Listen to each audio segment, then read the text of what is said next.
Bien, pasemos a nuestro primer invitado de esta mañana, porque hace ya 2 años, me acuerdo haber conversado con él, estamos en una cena, y él me adelantó que tenía un libro programado, que tenía un libro en desarrollo, un libro bastante ambicioso, porque el tema es de sumo interés para todos los peruanos. Es un tema de un capítulo oscuro de nuestra historia reciente, una historia que si no la contamos bien, lamentablemente, esta narrativa va a ser apropiada por la izquierda, como suele hacer, para tergiversarla y narrar los hechos a su gusto y antojo para beneficio de su propia agenda política. Damos la bienvenida a Alfonso Baella, él es periodista, y está próximo a sacar un libro que habla justamente acerca de Martín Vizcarra y de la injerencia que tuvo durante la pandemia. Una pandemia que fue desgarradora para todo el mundo, por supuesto, pero recordemos que el Perú fue catalogado como el peor país del mundo en la gestión de la pandemia. ¿Y quién era presidente del Perú en ese entonces? Martín Vizcarra, una persona que, Dios sabe cómo, ha logrado que incluso a pesar de sus inmensos desaciertos, todavía goza de cierta popularidad.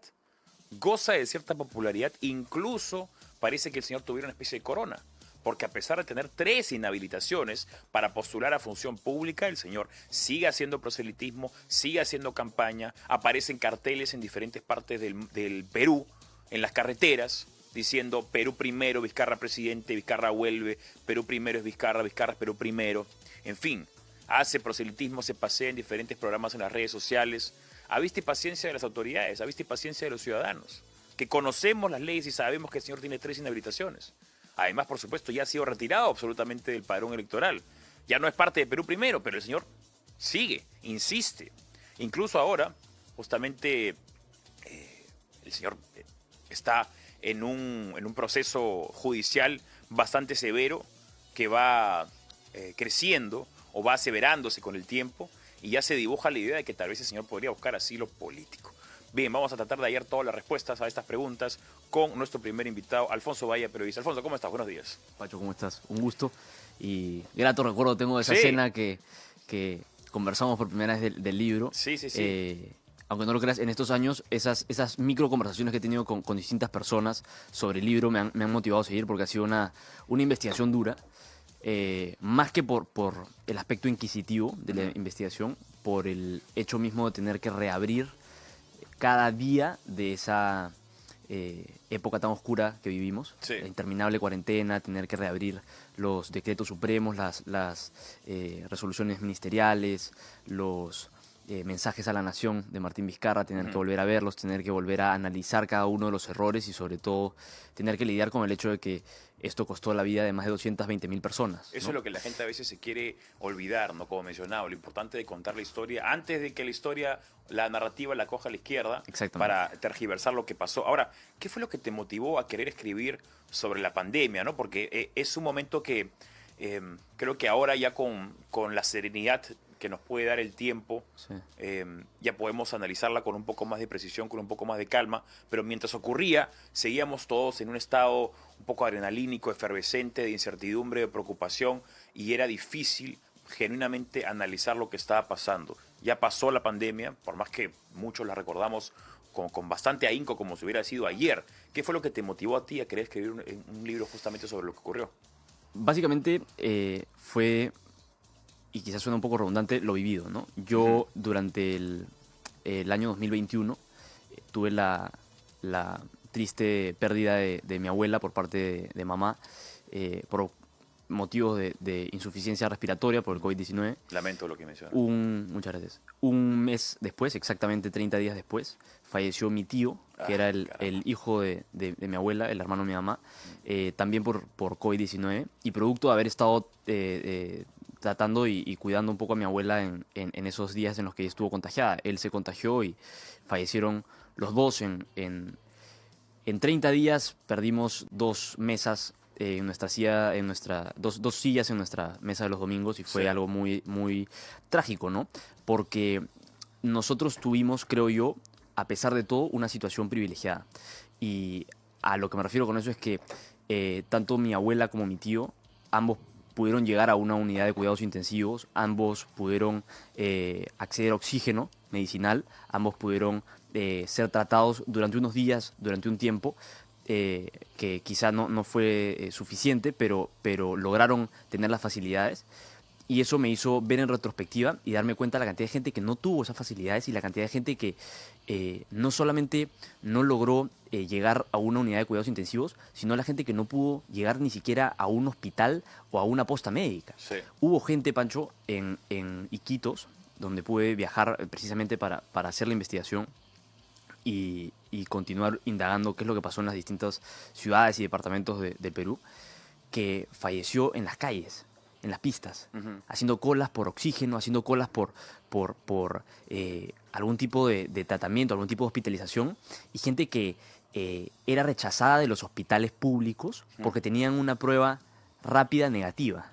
Una prueba rápida negativa. Una prueba rápida que presuntamente obviamente... decía- Exactamente. ¿Cuál es el tema con las pruebas rápidas? Y me parece interesante tocarlo. Vamos a Por supuesto. ir tocándolo por partes. No hay que cansarnos de repetirlo porque la gente, como menciono, ¿no? La gente quiere todavía endiosar a Vizcarra como si hubiera sido un gran presidente. No Sí, lo claro. fue. Recordemos bien las cosas. El asunto con las pruebas rápidas es que el término rápido es simplemente una abreviación de todo lo que comprende la prueba. La prueba es una prueba de anticuerpos. Ese Sí. es el término propio y más preciso de lo que es estos rapid tests. Lo que hacen las pruebas de anticuerpos es propiamente hacer lo que su nombre dice, detectan anticuerpos. Los anticuerpos surgen cuando el cuerpo ya terminó de batallar con el virus. O sea, esto detecta una suerte de partículas del virus Ya. después de 14 días de contagiado. O sea que cuando tú ya pasaste la enfermedad, recién en la prueba de anticuerpos te decía, efectivamente, tuviste COVID. Claro. Entonces, Una información que en la práctica no servía para nada. en el momento no servía para nada. Lo que hacía la OMS era recomendar el uso de pruebas rápidas para sondeos poblacionales, para ver cuándo estuvo contagiada la población. Sí. En dónde hubo una mayor concentración del virus, etcétera, pero como temas post pandémicos, no sé si post pandémicos, pero por lo menos post curvas, ¿no? O sea, después de los brotes, después de los picos. Entonces, que se haya usado de forma diagnóstica, Sí. que se haya usado para diagnosticar, eso, en mi opinión, de la forma más objetiva posible, fue un crimen. Claro. Porque ocurrieron casos como el del congresista que estuvo en provincia y no lo dejaron entrar a un hospital, a pesar de que él estaba con síntomas, todos los síntomas propios de la enfermedad COVID-19, no lo dejaron entrar ni acceder a un balón de oxígeno, ni acceder a ningún tipo de facilidad, porque la prueba rápida decía negativo. Sí. Entonces, como la prueba rápida decía negativo, a él le dijeron, usted no puede acceder al tratamiento porque estamos copados, estamos con colas y usted no tiene la prueba que certifica que usted tiene COVID-19. Sí. Pero es una prueba rápida, no importa. Sí, pues. Entonces, ¿cuánta gente así ha sufrido tener que ser rechazada por el sistema sanitario peruano por una imposición del MINSA? Además de eso, también lo que es importante mencionar es que estas pruebas, al votar a veces un falso positivo, un falso negativo, Así es. lo que permitían le daban la seguridad a la gente para, bueno, estoy negativo, así que puedo juntarme con mi familia este domingo con todo, ¿no? Exactamente. Puedo estar con ellos y lo que no sabían era que tenían el virus, solamente que no lo tenían todavía activo. Exactamente, o sea, es precisamente ese error científico que tiene que ver con el tema de los anticuerpos y con la forma en la que está hecha la prueba, Sí. que era lógico que iba a resultar en esta situación. Ahora, el asunto de las pruebas rápidas tiene dos aristas, ¿no? Un lado es la compra que se da el día 18 de marzo del 2020 y otro asunto igual de crítico es el método en el que se han usado, ¿no? Que es un poco lo que estaba explicando a grosso modo. Sí.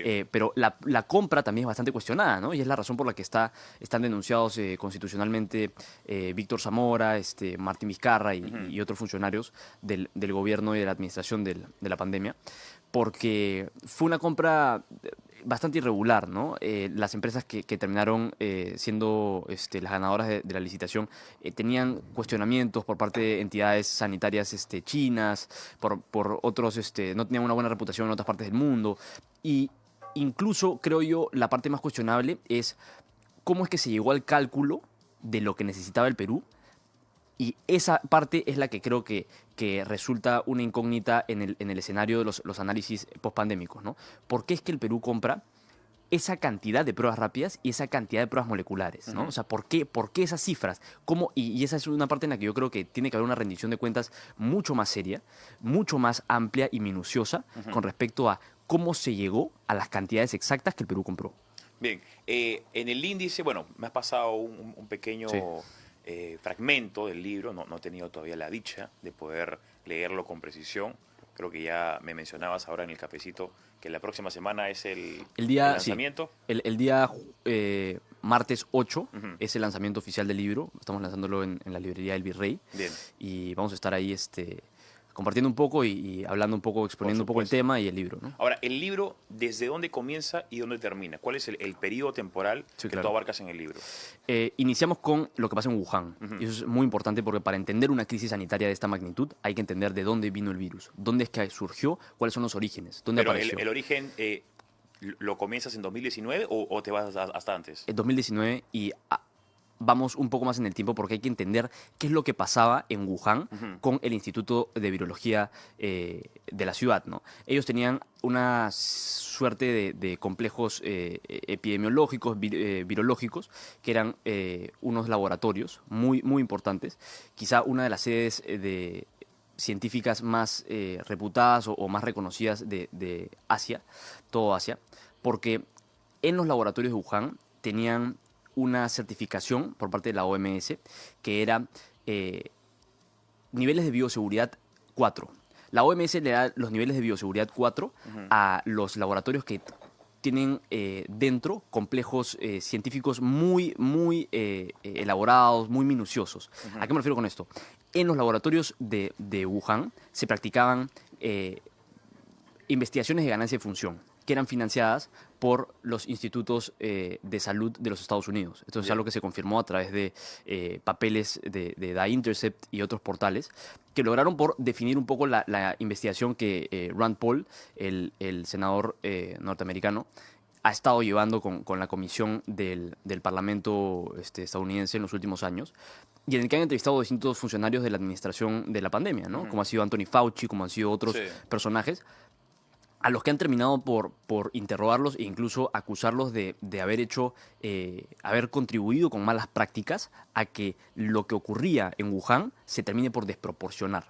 Un hecho concreto, objetivo, es que lo que ocurría en Wuhan era muy riesgoso, mucho antes de la pandemia. 2018, 2019, incluso desde el 2011. ¿Qué corría en Wuhan? Eran estas prácticas de ganancia de función. ¿Qué es la ganancia de función? La ganancia de función es el proceso por el cual tú mutas un virus adrede, tú mutas un patógeno, un organismo infeccioso, tú lo potencias para poder investigarlo.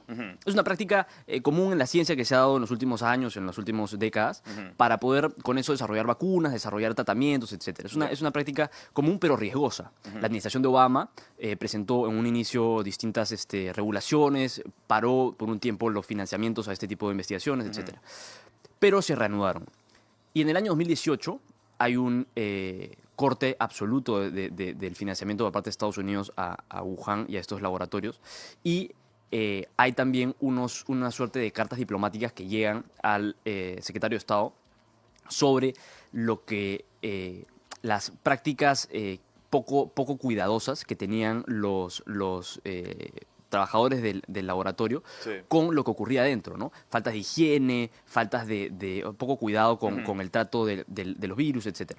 Entonces, nos lleva a la conclusión que la teoría de que haya surgido el virus de un laboratorio no es una conspiración y está muy lejos de ser una conspiración. En un inicio, lo que instaló la gran prensa y mucho del orden de los médicos y Sí. toda la parte científica fue la teoría zoonótica, que es la teoría por la cual un virus pasa de forma natural de un animal a otro animal y de Claro. ahí muta, y esa mutación es la que le llega a los seres humanos y termina siendo perjudicial para el cuerpo Claro. humano, ¿no? Lo que se decía era que alguien había comido un murciélago. Alguien había comido un murciélago y después evolucionó la teoría que el murciélago había sido comido por un pangolín, que era un animal intermedio, Ya. y que es como una zarigüeya, y en ese animal intermedio había mutado y esa había sido la mutación Ya. terrible y muy... Pero poco a poco se fue descubriendo que no, y en el libro lo relato, cómo es que la evidencia va derrumbando cada uno de estos argumentos Sí. con el tiempo y uno se va dando cuenta, bueno, entonces la teoría zoonótica, que es la teoría de la evolución natural, realmente no tiene ningún sentido y no hay evidencia que la sustente. La que sí tiene más evidencia que sustente son las malas prácticas que ocurrían en Wuhan con los laboratorios, ¿no? Además que, bueno, Wuhan y China en particular es bastante impermeable para la información que desde el otro lado del mundo querríamos conseguir. Entonces, Sí. no es que China, digamos, se prestaba para vengan y busquen transparencia, sino era acá hay una barrera y nadie entra acá. Es ¿no? interesante sobre todo el análisis del primer capítulo porque hay que ver cómo es que incluso en la ciudad de origen y en el país de origen de la pandemia, el COVID es un asunto de censuras, es un asunto de médicos silenciados, Sí. es un asunto de intereses, es un asunto político, es un asunto que uno se da cuenta y dice, si esto está pasando en los países, en las grandes potencias, en los grandes países que lideran el mundo, ¿qué le puede esperar al Perú? ¿no? Un país con informalidad, con un gobierno de turno sobre todo tan volátil como fue en ese momento, por Sí. ponerle un adjetivo cuidadoso, al gobierno de Martín Vizcarra, ¿no? Entonces, el segundo capítulo trata un poco el sistema de salud del Perú, Sí. ¿no? Y qué es lo que constituye el sistema sanitario peruano. El sistema de salud ha sido históricamente precario y es históricamente frágil y existen muchas fallas en el sistema de salud. Existe un evidente Una carencia. sí, existe también un evidente interés por parte de distintos empresarios, bueno, no solo Sectores empresarios, privados. sino sector privado, sector público. El sector, yo creo que médico y farmacéutico está muy tocado, ¿no? Muy tocado por todas las direcciones. Y eso me lleva un poco al tercer capítulo, que es la tesis central del libro. ¿Por qué? La teoría, o de lo que se ha hablado durante todos estos años post-pandémicos, es que la forma en la que se le ha quitado responsabilidad al gobierno de Martín Vizcarra es que no se puede culpar, según los propios funcionarios del gobierno, los propios decisores de nuestras políticas públicas en Sí. respuesta a la pandemia, no se puede culpar a la administración de Vizcarra o la de Sagasti porque el sistema de salud era tan precario, tan endeble, que ninguna acción que podría haber hecho el Estado podría habernos salvado de la crisis que nos tocó vivir. ¿Eso no es verdad? Eso es una falsedad absoluta, absoluta. Porque siendo aún muy precario, muy débil y muy difícil de tratar el sector salud, toda la vida ha sido así. Pancho, todas las epidemias, todas las crisis que hemos tenido, todas las pandemias que nos ha tocado afrontar en el pasado, hemos tenido un sistema de salud casi igual. El sistema de salud se ha logrado inmortalizar con las mismas carencias. O sea, lo que hemos visto en el COVID-19, la mayoría de gente mayor de 40 o 50 años lo vio exactamente con la misma ferocidad en el cólera. Y los que han vivido un poco más lo han podido ver. Y nosotros sabemos que las fallas del sistema, con las enfermedades crónicas incluso.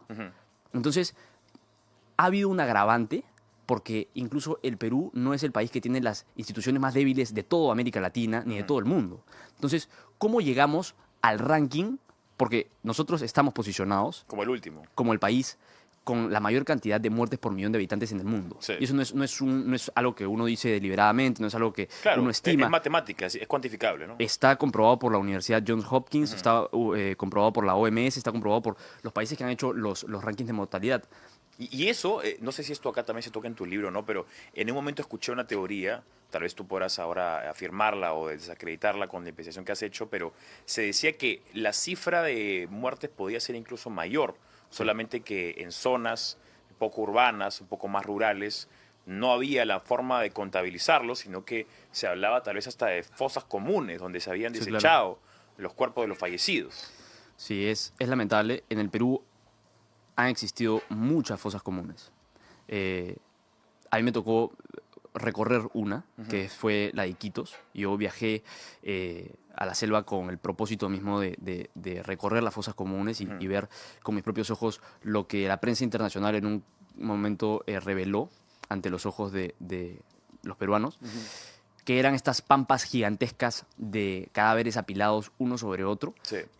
prácticamente sin nombre, sin rostro, que estaban todos casi escondidos entre árboles, fallecidos por COVID-19.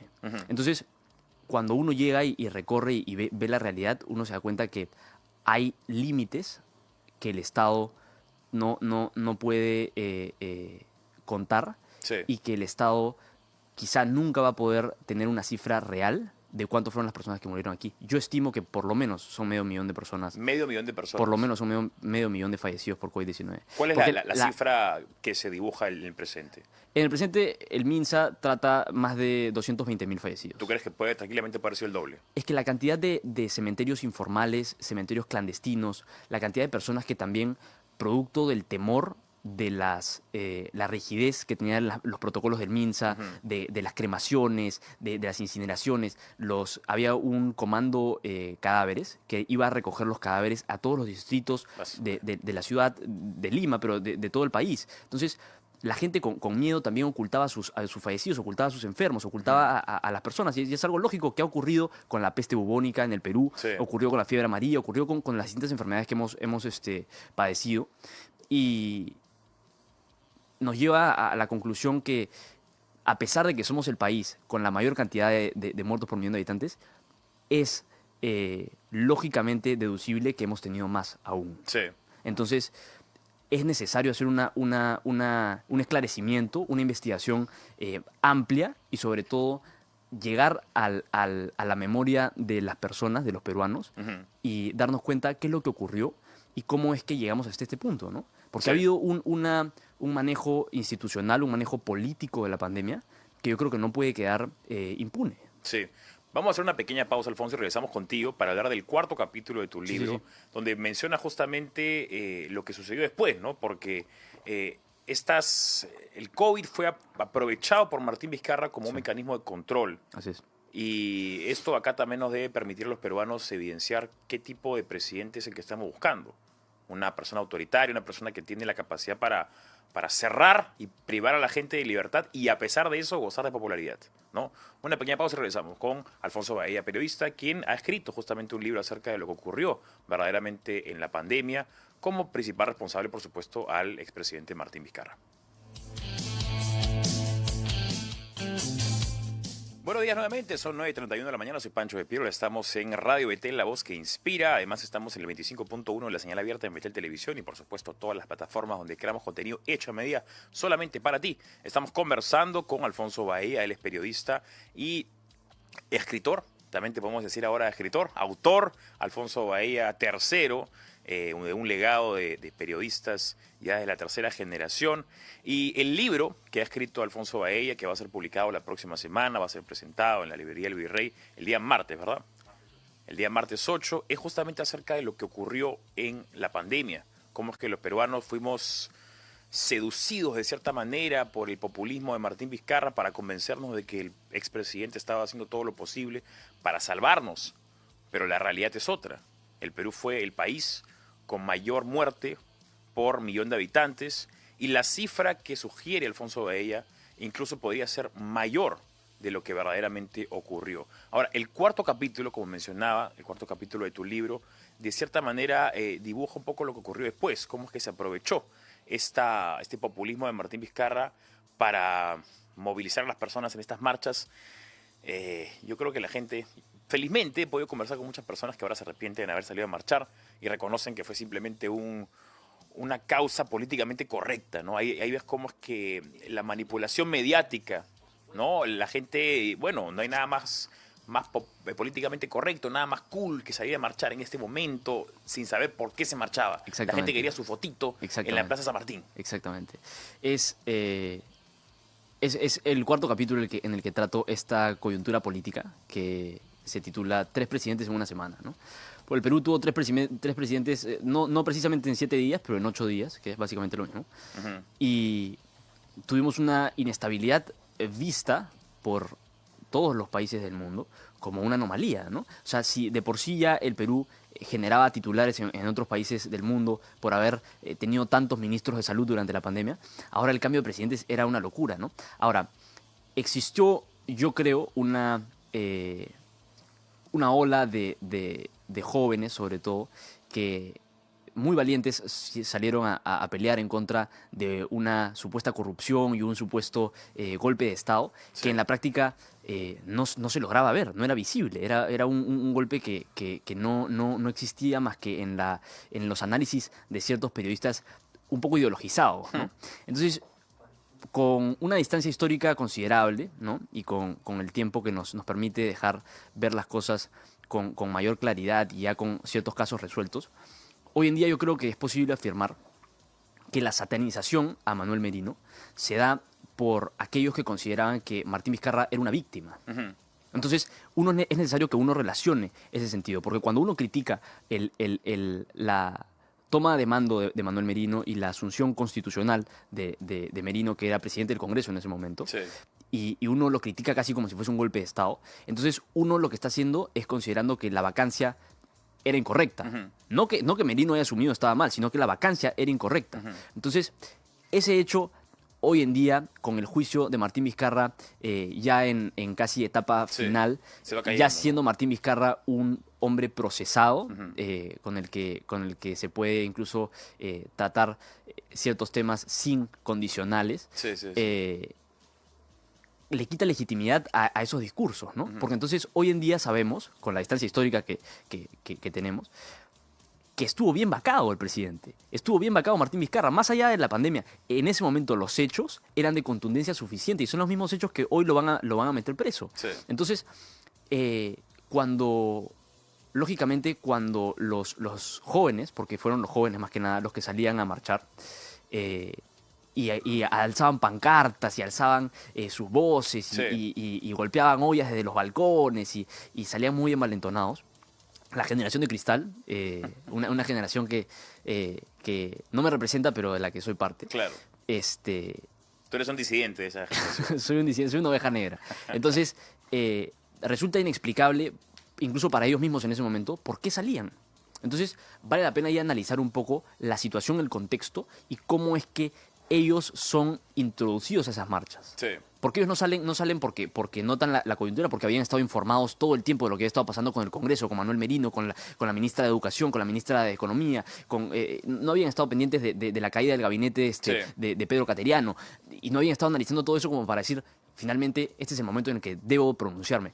No, salieron por un tema coyuntural, incluso por un tema sentimental, Claro. ¿no? Que Además- puede relacionarse con el síndrome de Estocolmo, por Martín Sí, Vizcarra claro. y el encierro. No, el encierro definitivamente creo que tiene un factor importante porque habíamos estado enclaustrados por obligación a no poder salir y de pronto no solamente dicen salgan a marchar, sino dicen por si acaso en las marchas no se contagia el COVID, ¿no? Ese El es- mismo doctor. El mismo doctor que hasta el día de hoy sigue en una radio muy importante a nivel nacional Sí. y que tiene mucha audiencia y que sigue como un crítico, como una fuente de opinión de la salud pública, cuando dio aseveraciones basadas en los comentarios de Anthony Fauci, que él mismo reveló que eran las recomendaciones Inventadas. que él y que eran las mismas que habían dado durante las marchas de Black Lives Matter. Sí. Entonces, esos fueron los mismos criterios que se aplicaron al Perú, prácticamente una situación ideológica. Ahora, ¿cómo justificaban ellos en ese momento el golpe de Estado, ¿no? Eso es algo que hasta el día de hoy a mí me parece increíble, porque salían a marchar y salían encausados todos y muy seguros de lo que estaban haciendo, pero cuando uno le preguntabas ¿por qué marchas? No estaban muy del todo seguros de cuál era la razón principal por la que su protesta iba a tener cierta lógica o iba a tener cierta repercusión Sí. fundamentada, ¿no? Algunos decían, no es por Martín Vizcarra, no salimos por esto no es por Vizcarra. Entonces, ¿por qué lo haces? Porque el Congreso ha tomado el poder. Sí. ¿Cómo lo ha tomado? Claro. ¿Es un golpe de Estado esto? No, sí, porque el gabinete Flores Arao. Pero ¿qué? ¿Dónde está? O sea, ¿cuál es la toma? Es una asociación constitucional. Hay hechos de contundencia que sacan al presidente del cargo. Sí. Es lógico. Eso es lamentable, pero debe servir como un ejemplo, debe servir como una manera de poder analizar la historia como un episodio trágico, pero importante en la historia del Perú para analizar y sobre todo para recordar con precisión. Por eso es importante libros como el de Alfonso Baella, que nos acompaña esta mañana en BT Radio, la voz que inspira, que va a ser, mencionabas tú, el día martes 8. Martes 8, Es la martes 8 de publicación julio, del libro. es la próxima semana, sí. Sí. El nombre del libro entiendo que es... En nombre de los ausentes. En nombre de los ausentes, Así es. justamente recordando a todos aquellos, una cifra que va entre los 250.000 hasta tal vez el 500.000 de personas que fallecieron solamente en el Perú debido justamente a las malas políticas públicas que se ejecutaron, sobre todo en el gobierno de Martín Vizcarra. Alfonso, gracias por venir esta mañana y te felicito nuevamente por este valiente proyecto que has hecho. Me consta además, como mencionaba hace 2 años, me mencionaste este proyecto y ahora finalmente lo veo materializado. Es un orgullo, en verdad.